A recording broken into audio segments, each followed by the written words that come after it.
চেষ্টা শুনুন করি। ম্যাডাম, প্রথম কথা, আমি প্রচন্ড ভূতে ভয় পাই, আমি একলা থাকতে পারি না, না। actually- দ্বিতীয় দাদা, আর দ্বিতীয় কথা শুনুন, বিয়ের পর আমার বউ ফুলসজ্জের পর আর ভূতে ভয় পায় না।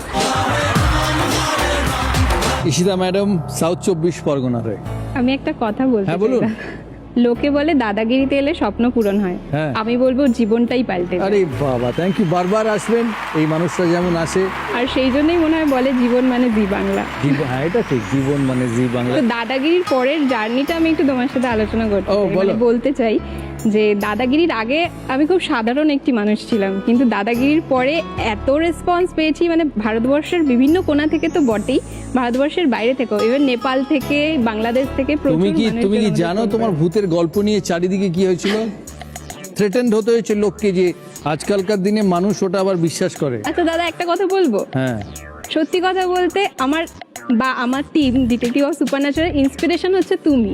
তোমাকে দেখে শেখা, কুছ তো লোক কহেঙ্গে, লোগো কা কাম ই কেহনা, কিন্তু সেটা মেনে বসে থাকলে তো আমরা হেরে গেলাম না। হ্যাঁ। তো আমরা যে জার্নিটায় বেরিয়েছি, সেই জার্নিটার লক্ষ্যটাকে তো স্থির রাখতে হবে, বাধা তো Actually আসবে যারা ওই পর্বে ছিল না তোমার ভূতের গল্প, তারা শোনেনি। না। হ্যাঁ, মানে ও অ্যাকচুয়ালি ভূত দেখে। আমাকেও লোকে হোয়াটসঅ্যাপ ফেসবুকে বলেছে আপনিও এসবে বিশ্বাস করেন, কিন্তু আমি অ্যাকচুয়ালি ভূতে বিশ্বাস কিন্তু করি। কিন্তু দাদা, এটা তো যার যার ব্যক্তিগত ব্যাপার না, কেউ বিশ্বাস করলো না সেটা নিয়ে তো কেউ আমিও বলতে পারে সিজন না। 8-এ যেদিন এসেছিলাম খেলতে, সেদিনই ভূত নিয়ে খুব আলোচনা হয়েছিল। তুমি একটা ভূতের গল্প বলেছিলে হ্যাঁ, আমি তখন। ভূত বিশ্বাস করি। হ্যাঁ, সোহম একটা গল্প বলেছিল ভূতে, তুমি হ্যাঁ, একটা সোহম ছিল। হ্যাঁ, সোহম ছিল। অনেকেই অনেক কিছু ফিল করে, কিন্তু আমরা যেটা করি সেটা হচ্ছে ইনভেস্টিগেশন করে জানা, ম্যাডাম সেটা জানার চেষ্টা শুনুন করি। ম্যাডাম, প্রথম কথা, আমি প্রচন্ড ভূতে ভয় পাই, আমি একলা থাকতে পারি না, না। actually- দ্বিতীয় দাদা, আর দ্বিতীয় কথা শুনুন, বিয়ের পর আমার বউ ফুলসজ্জের পর আর ভূতে ভয় পায় না। কিন্তু আমাদের বক্তব্যটাতে ভূতকে ভয় পাওয়ার কি আছে? আমি ভূতকে বাঘ ভয় দেখতে পাওয়ার পাই, কি আছে? সিংহ দেখতে না, পাই, না না, দেখতে কপাল পাই। না, আমাদের সাথে আচ্ছা, এবার অনেকে- ভূতটা থাক, অনেক ভূতের জন্য গালাগাল খেয়েছি আমি, খেলায় ফিরি। Please, দাদা। দার্জিলিং এর প্রশ্ন। ইমনের সুন্দর গলার একটা গান শুনি, is one of my favourites. একটা সুন্দর গলার একটা গান শুনি, actually favourites. Thank you, it really means a lot দাদা। Thank I you. Really mean it. ভাদর আশ্বিন মাসে ভ্রমর বসে কাঁচা বাসে, ও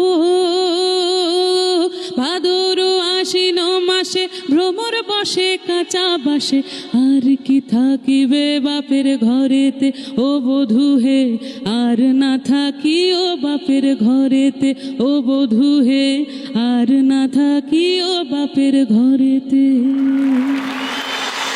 প্রশ্ন হচ্ছে, এই গানটি যার গলায় বিখ্যাত, তিনি প্রচুর বিদেশি লোকগীতি গেয়েছেন বা বাংলায় জনপ্রিয় করেছেন।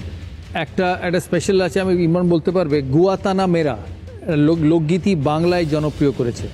এটা হচ্ছে কিউবার লোকগীতি। কিউবা একটা জায়গা আছে, তার লোকগীতি, সেই নামটা বলতে হবে। উনি কে?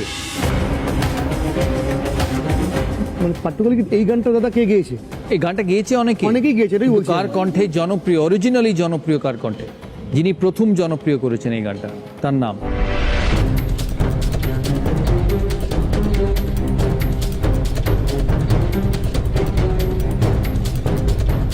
ক্লু, মেল বা ফিমেল? ওনার আরো জনপ্রিয় গান আছে। আরেকটা জনপ্রিয় গান হচ্ছে দাদা পায়ে পড়ি রে, মেলা থেকে বউ এনে দেবে। ওই গানটা খুব জনপ্রিয়। ওটা মেলা বলতো না, আমরা বাঙালি বলে মেলা বলি, ওটা মেলা বলতো। অংশুমান রায়। অংশুমান রায়। ফুল ফাইনাল? ওকে, কেউ চ্যালেঞ্জ করবে? Absolutely right. Anshuman Rai is the right answer. Absolutely correct.